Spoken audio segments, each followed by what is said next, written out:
ورأى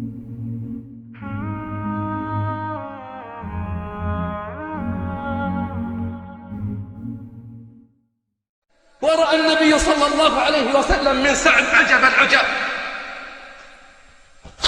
سعد فقط؟ لا، حتى النساء. لم يشترك من نساء المسلمين في تلك المعركة إلا امرأة، ولكنها ب1000 رجل. أم عمارة رضي الله عنها وأرضاها لما رأت حبيبها في أرض المعركة قد تكالب عليه الأعداء يمنة ويسرى،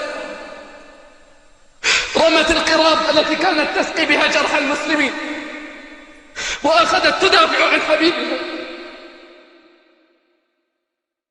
يقول صلى الله عليه وسلم عنها، اسمعي بارك الله فيك،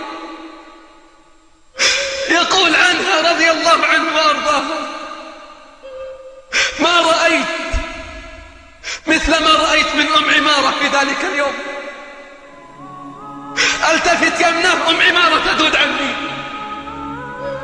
التفت يسره أم عمارة تذود عني. يقول لها النبي صلى الله عليه وسلم في أرض المعركة: من يطيق ما تطيقين يا أم عمارة؟ تمنى يا أم عمارة، سليني يا أم عمارة. قالت: نسألك رفقتك في الجنة يا رسول الله، نسألك رفقتك في الجنة يا رسول الله. قال: أنتم رفقائي في الجنة.